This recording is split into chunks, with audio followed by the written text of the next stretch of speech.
Hi everyone, I'm Connor Clement and you're watching MaineLife Special Spaces. Each week we'll discover new destinations, art galleries, historic properties, new developments, museums, and businesses just waiting to be explored. There are so many special spaces and people in Maine creating them. We're passionate about our state and we're excited to discover someplace new with you. Let's go.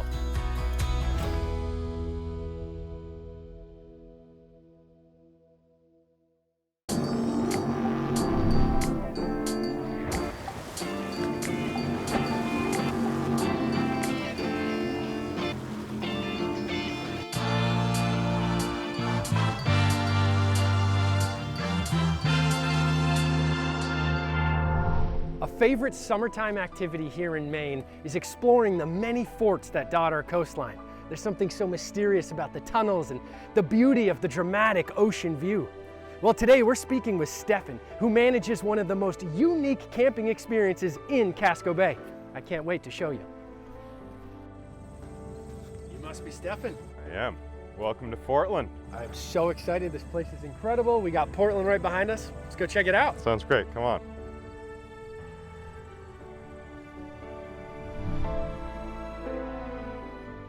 We are in what I think is one of the most special places around. 16 acres of a 28-acre privately held island, which is essentially a chunk of stone that's left over with the scars from the past ice age.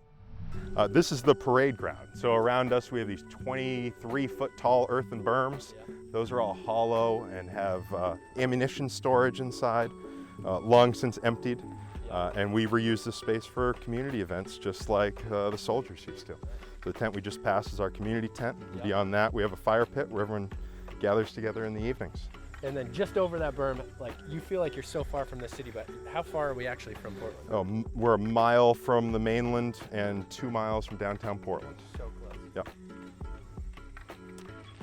As we turn here, this is a tunnel that would have provided shelter for troops from incoming artillery. And then was filled to the brim with gunpowder. So now we've re-emerged on the other side of the tunnel. Here we have one of our yurts. This sits on a gun foundation that held a 15-inch cannon. Would have thrown a 480-pound cannonball about 4 miles. Yeah. So if you book a stay with us for an overnight, we provide free parking at Bug Light in South Portland. We provide free transportation out here on private charter boats. And then we provide everything you need short of ice, food, and your clothing. So I think those are the things that we're trying to offer. And really it's primarily access in a comfortable manner so that we can reduce impact. A mile of coastline, 3 different beaches and views that you really only can write about. If you are looking for an experience to really change your perspective on preservation, on history, on ecology, this is a great place to start. A lot of people interested in those things are drawn here naturally, but what we find is that whether you are an adult, a child, anywhere in between, people tend to be very inspired here by that history, by the stewardship that people are able to be a part of actively and really get a positive feedback from. So really we are looking for people who want to be a part of that process and want to be part of preserving history. We've had breathtaking views of peaks and the ocean. There's lobster boats out here. Where are we headed now? We are heading to one of our tent sites here. This sits at the end of an old railroad track, and below are all the blank granite pieces that would have been carved to build the fort further. Nice. This is probably the prime view from all of our tent sites. This is one of the 5 that we have. Yep. And we'll be building more as the years come in a way that suits the island. This tent is appointed, much like our other tents, queen bed, sleeping for an additional 1 or 2 people. And then it's set up simply with some solar power and a little bit of water for you. Stefan, this has been an incredible experience today. I've been in Maine my whole life and I've never seen anything like this. It's remarkable what you and your staff are building here. I want to thank you for hosting us. And do you think I can come back? Absolutely. We'll set a place up for you. Awesome. Thank you so much. Thanks for joining us.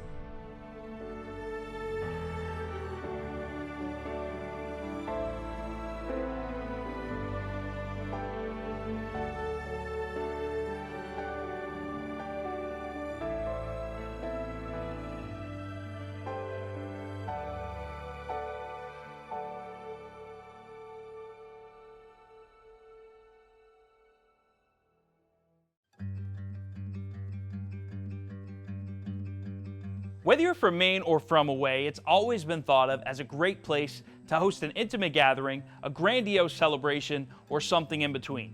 These farms, barns, and event spaces are some of the most sought-out destinations for your special day. That's why this week I've chosen Scotland Fields as our special space. Scotland Fields is kind of always a dream of mine. I'm a builder, general contractor. Over the past number of years, I've owned properties, worked on tons of old properties, and then this came up for sale, and I could own it, and I could run it. We could make it our own. We own some other properties, but this one was super special. In 2018, we bought it. We finished really 2 years ago, and we've been hosting weddings ever since. I think it's important to note that this beautiful property was actually a private residence for a couple hundred years before we took ownership of it. And with Adam's vision, really wanted to create a space and saw almost immediately a space that was perfectly suited for people to come and celebrate and commit themselves to a life of love and partnership in a space that is as special and as beautiful as this. Scotland Fields is 26 acres, 1,000 feet on the York River, which is a tidal river.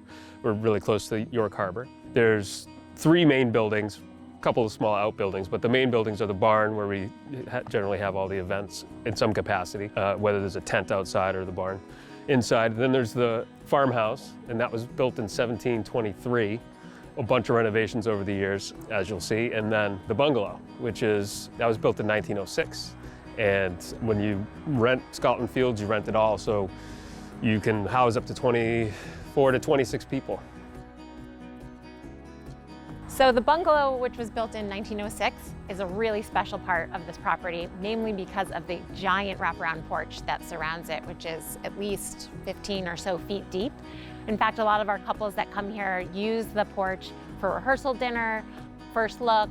We've even had it as a backup for rain plan or even smaller intimate gatherings. The farmhouse is the original building on this property. It's actually the oldest but most recently renovated building. The farmhouse also opens up to the stone patio area, which a lot of couples use for cocktail hour. It's complete with fire pit. It's actually right behind us here, and bistro lights, and really abuts the view of the river and the acres that the property sits on. When the sun's setting over the marsh, everything becomes golden and beautiful. And you go in towards the barn, and that's where it really gets special when you're having an event. So the barn was built in the 1800s, and it was a working farm here, and there was a lot of artifacts left in there that we cleaned out and really turned it into an event space. So if you've got a wedding of 150 people, 160, you can do a seated dinner in there and still have room for a dance floor and a bar and all that good stuff. There's an upper mezzanine which allows for that. So it's nice and open. There's some really detailed lighting in there. It's a great space for that. So when the guests come that aren't staying here, they kind of walk this way and they see this view, and they see the view on the other side of the farmhouse. And I love seeing that they just feel like they're going to have a good time. You can see like a good time already starting as soon as they get out of their cars. I think my favorite part of Scotland Fields is knowing that we've been part of someone's commitment to their forever person. When Adam and I got married, I think the place that we chose really stayed with us through the 20 whatever years now that we've been together. So I think knowing that we are part of someone's love story is an honor, and it's a really special thing for us to be a part of. Maine's a really special place. It means a lot to us. So being able to be a event venue in Maine, and yes, people want to come to Maine to get married, and there's a reason, because the energy and the community here is unparalleled, and it's really a joy for us to be a part of the Maine wedding community. Thanks for visiting Scotland Fields. We're booked up for 2023, except for small, under 50-person events, and we're booking into 2024. You can check us out online or on Instagram, following our posts and stories for the up-to-date details, as well as tons of inspiration for what couples are doing here in Maine for their weddings.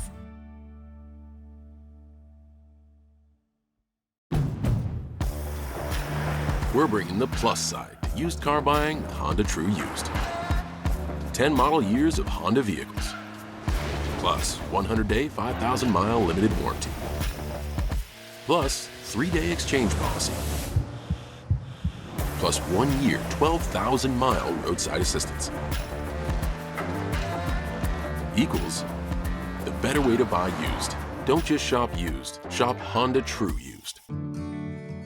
I think what is most important about Real Maine and the program is that it showcases the really great things that Maine farmers and producers are doing. Maine agriculture in general is full of really hardworking, caring, and giving people. The passion and creativity that they put into what they do to produce really high quality food and farm products is unmatched. It takes a long time to build a reputation, and we've been at it for over 150 years. It's always been about respect, doing what's right for the customer, and generosity. We come to work each and every day to grow that reputation. Whether we're helping local businesses finance their future or supporting community programs, our goal is to create lasting relationships rooted in trust and respect. I'm Andrew Silsby, and I'm proud to work for Kennebec Savings Bank.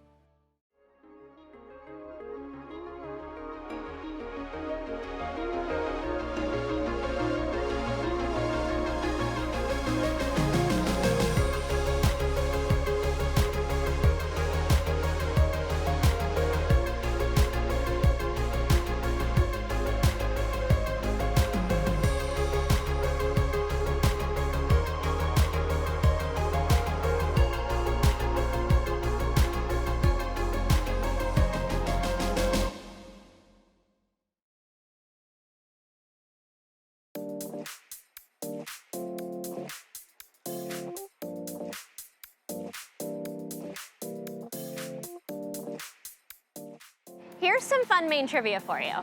Main Street in Brunswick, Maine is the widest main street out of the entire state of Maine, and it is the only main street that is actually spelled properly like the state of Maine with an E at the end. Being a native of this town, I always love those facts, and I thought I'd share them with you today. As we are on Main Street in Brunswick, in this beautifully diverse town, you always see storefronts come and go, all really unique and special. But very rarely do you see a storefront duplicate just down the block from one another because of its success and its uniqueness. So I'm so excited today to be meeting Hannah and her store's Hatch and Hatch Home that she co-owns with Dustin Larson. We'll miss you today, Dustin. There are so many ways that you can uniquely decorate your house with these two stores like no other. So let's go check it out. Hey! Oh, so nice to see you. How you doing? Good. I am so in love with this store. I'm so excited to be showing this right now and to be meeting you. Thank you for coming in. I am so happy to be here. This is actually Hatch Home, which is the new baby for you. It is. You want to tell us a little bit about Hatch Home? So we opened here at the beginning of March. We were at our 10-year anniversary, Hatch on Maine, and we were just getting so full. So many things we wanted to buy, so many artists we were meeting, and we just didn't have enough space. So this place was open for about a year. We talked to our landlord and decided to move down our antique, our vintage, our home goods kind of things. And so now we have 2 stores. Awesome. So I think that we just need to jump right in and take a walk and see what you have. Let's do it. Super. We love to go to auctions. We go to flea markets. We go to Broomfield 3 times a year. But a lot of times we've built enough relationships with people that, like, if they have a change in their life or they're moving, buying a different house, they'll bring things to us and say, hey, I'm selling this. Are you interested? And so we buy, we just buy outright. And it's important to us that, you're going to find like a fine antique here, but you're also going to find, a piece that, like, maybe you're a starter couple and you don't have as much money, but there's something for everyone. I don't want to be that store at all. Like, Justin and I really make sure that we're pricing things, fairly. We want everyone to be able to have a wonderful home. It's true. It really is. And it's just everything that I think a local Mainer wants to have represented in their home in some way. I know I do. I have a lot of it. Thank you.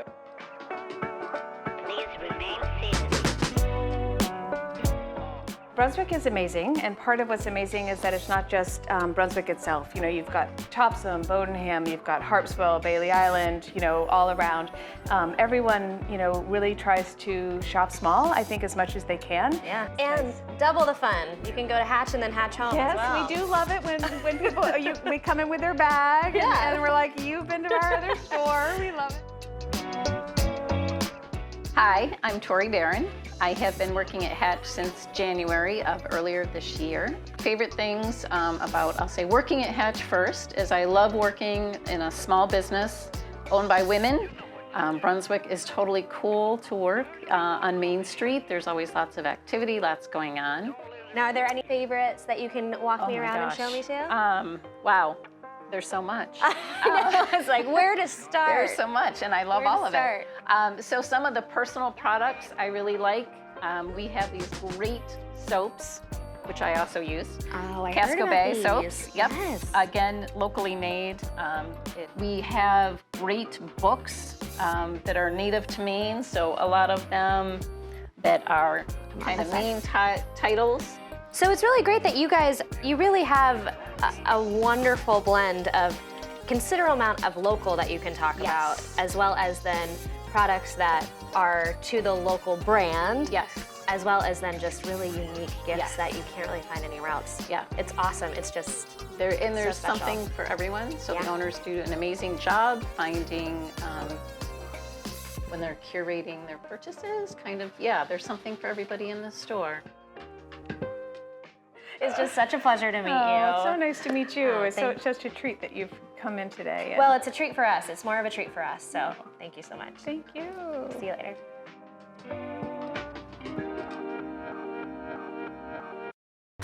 Welcome to Berlin City Electric Vehicle Store pop-up. While we still sell thousands of gas vehicles per day, we now have electric options like Nissan Leaf. And we have a large selection of used Teslas. Yes, Teslas. What's that? You want less wheels? How about one? So if you're looking to try or buy an electric vehicle or a one-wheel, stop by at any of our locations because life is easier at Berlin City.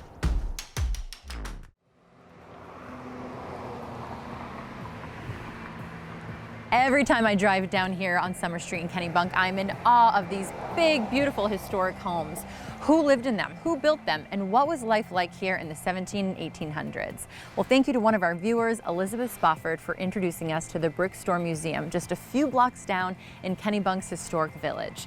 It houses the history of this area and answers so many of these questions. Let's go learn more about this special space.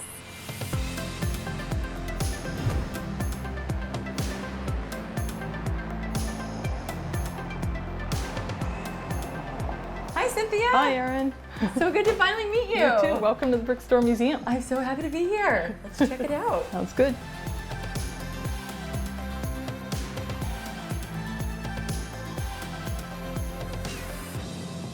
The brick store itself was built in 1825 in the downtown center of Kennebunk Village, and it was a general store built out of brick, hence our name, Brick Store Museum.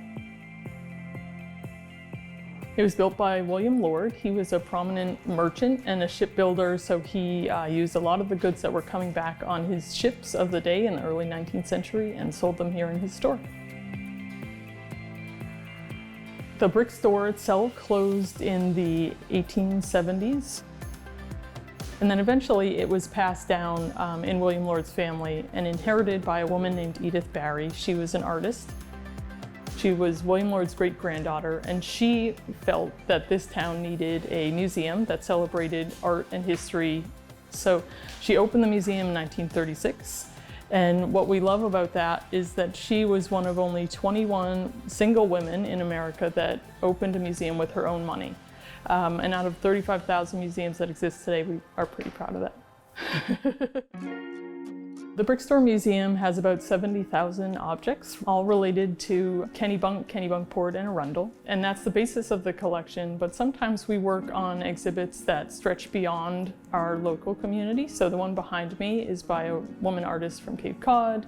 Sometimes we have international artists, and it all really ties back to our links to the shipbuilding trade, where people were local, but going all over the world and bringing things back and learning all about everywhere else that you could possibly go.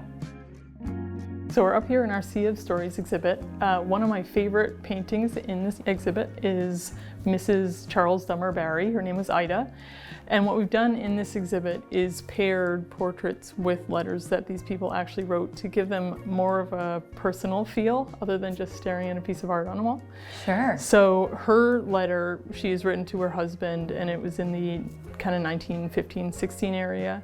And she was really admitting to him that she didn't feel like she had lived up to being a good wife and mother. And of course she was. She brought up Edith Barry, our museum founder, and 3 other children who all went on to great lives. So it's just a bit of vulnerability that I really loved. Sure.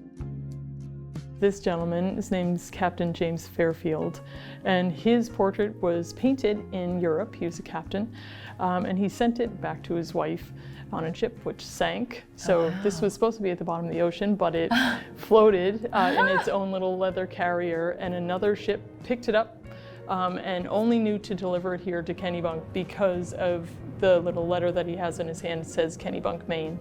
So it arrived here by fate, and now it's here in the collection. And so now you knew who he was, and then you found a letter? And yeah, and we had a letter in our collection he was writing to his wife. He was in prison in England actually in that time. So. Oh, what did he do?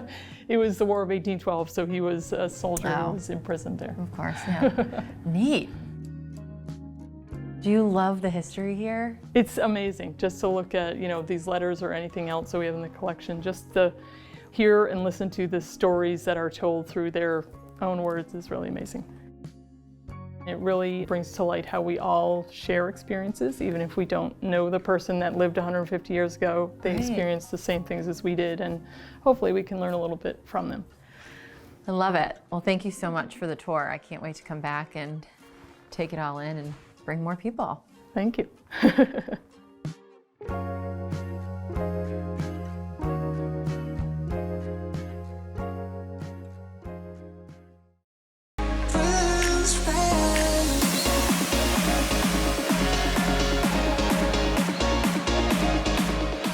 Hey guys, it's Rob and Sam coming to you from the Woods Maine shop in downtown Norway. This week we're going to explore our newest special space, the Woods Maine shop, and we're going to be highlighting our incredible collaboration with Kells Haley Textile.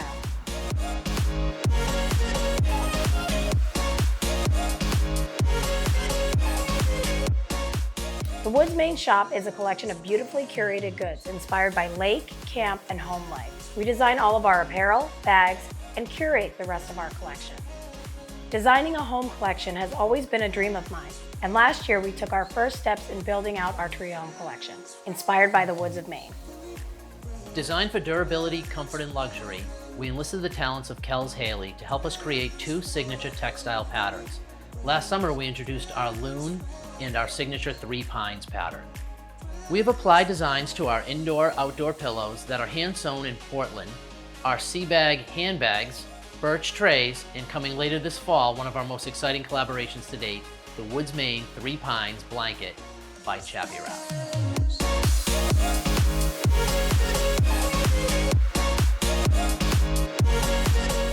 What's been most exciting about this collaboration is our ability to have our guests at the Woods Maine Treehouse experience these goods during their stay.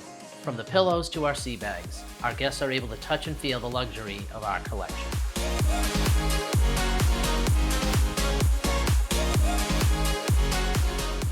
In the next few weeks, we will showcase more of how we've rolled out these incredible designs with other Maine partners. And as always, you can visit us at 374 Main Street, Norway, or online at thewoodsmainshop.com.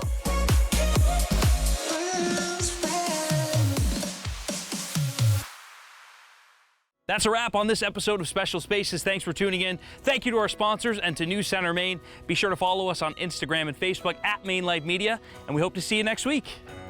These barns, oh my God. These barns, and event spaces, I said barns again, oh my God. Who lived in them? Who built them? Who lived in them? And what was, who built them? Lived in them? Who built them? Lived in them? Ready? Yep. Ready now.